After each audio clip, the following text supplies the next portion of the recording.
Friends, शादी हो या फिर किसी का बर्थडे या फिर कोई ओकेशन, खाली हाथ जाना किसी को पसंद नहीं। पर क्या किसी ने यह सोचा है कि गिफ्ट पर भी हमें इनकम टैक्स पे करना पड़ता है?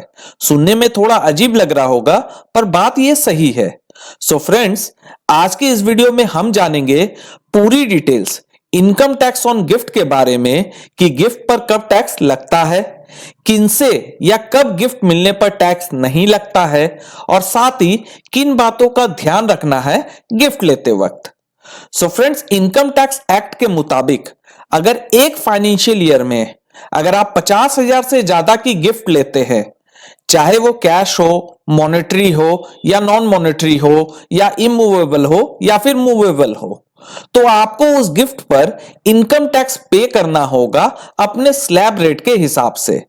मगर क्लोज रिलेटिव्स या फिर किसी पार्टिकुलर ओकेशन में अगर आप गिफ्ट लेते हैं, चाहे वो कैश हो या फिर बैंक में पैसे हो या फिर ज्वेलरी हो या फिर प्रॉपर्टी और या कोई स्टॉक हो, फिर उस केस में यह गिफ्ट एग्जेम्प्ट हो जाता है, यानी कि इस पर कोई भी टैक्स नहीं पे करना पड़ेगा।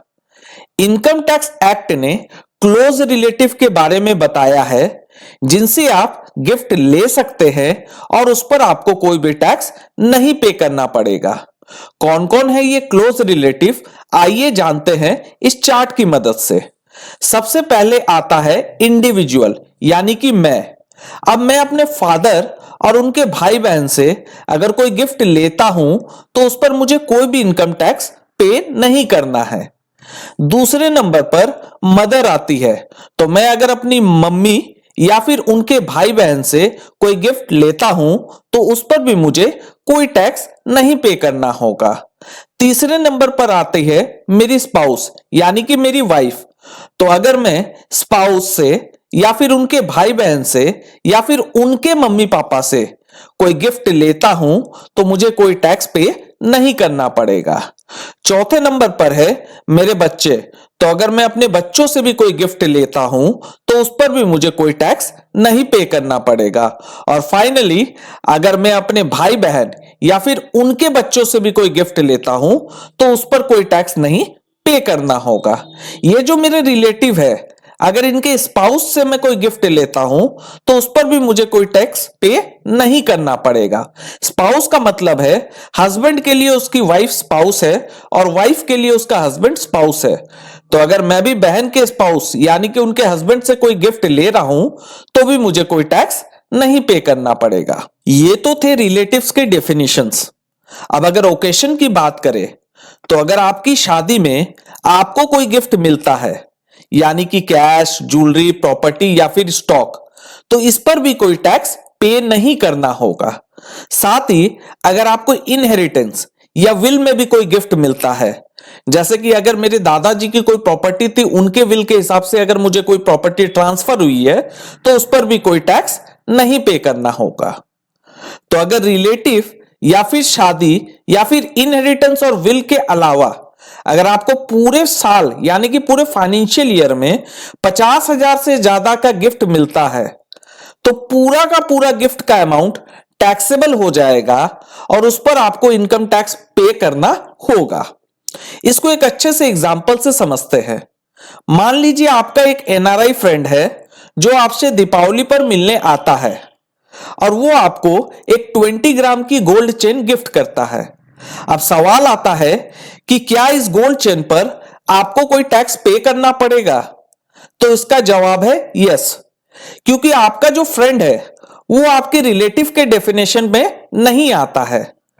दूसरी, ये जो गोल्ड चेन उसने आपको जो गिफ्ट करी है वो दीपावली में गिफ्ट करी है, ना कि आपकी शादी पर। और साथ ही इस चेन की कीमत 50,000 से ज्यादा की है, तो इस चेन पर आपको इनकम टैक्स पे करना होगा under the head income from other source. अब यहां सवाल यह आता है कि गोल्ड चेन तो नॉन मॉनेटरी चीज है, तो उसकी वैल्यू कैसे जानेंगे? तो आप किसी भी सोनार के पास जाकर उसकी फेयर मार्केट वैल्यू निकलवा लीजिए और उस सर्टिफिकेट को अपने पास रख लीजिए और उस अमाउंट को अपने आईटीआर में इनकम फ्रॉम अदर सोर्स के अंदर दिखाकर उसको अपने स्लैब रेट के हिसाब से टैक्स पे कर दीजिए। इस गिफ्ट का इंपैक्ट सबसे ज्यादा प्रॉपर्टीज यानी कि लैंड या फिर बिल्डिंग या फिर दोनों में देखा जाता है, जिस पर लोग अभी तक ध्यान नहीं देते हैं और बाद में जाकर उन्हें नोटिसेस का सामना करना पड़ता है। क्या है ये ट्रांजैक्शंस, आइए समझते हैं। मान लीजिए आप एक प्रॉपर्टी खरीदते हैं जिसकी स्टैंप ड्यूटी वैल्यू 40 लाख रुपए है और आपने सेलर से डील कर रखी है 30 लाख रुपए में। तो इस केस में इनकम टैक्स मानती है कि स्टैंप ड्यूटी वैल्यू 40 लाख थी मगर आपको यह प्रॉपर्टी मिली है 30 लाख में। तो ये जो 10 लाख रुपए का डिफरेंस है ये आपके लिए गिफ्ट है और आपको इस 10 लाख पर इनकम टैक्स पे करना होगा उस साल जिस साल आपने प्रॉपर्टी खरीदी है अंडर सेक्शन 56 सबसेक्शन 2 क्लॉज 10 में। तो प्रॉपर्टी खरीदते समय यह ध्यान रखना है कि प्रॉपर्टी कभी भी स्टैंप ड्यूटी वैल्यू से कम में ना खरीदे, नहीं तो फिर आपको भी डिफरेंस अमाउंट पर इनकम टैक्स पे करना होगा, चाहे वो प्रॉपर्टी आप रखो या फिर आगे जाकर बेचो। गिफ्ट लेते वक्त जरूर ध्यान रखिए कि कैश गिफ्ट जहां तक हो ना ले, क्योंकि कैश का सोर्स बताना या बाद में जाकर प्रूफ करना बहुत मुश्किल हो जाता है। साथ ही गिफ्ट हमेशा वन शॉट में ले, यानी कि अगर आपके पापा आपको 50 लाख गिफ्ट करना चाहते हैं तो वन शॉट में 50 लाख ले, ना कि उसे 5-5 लाख रुपए के 10 इंस्टॉलमेंट में ले।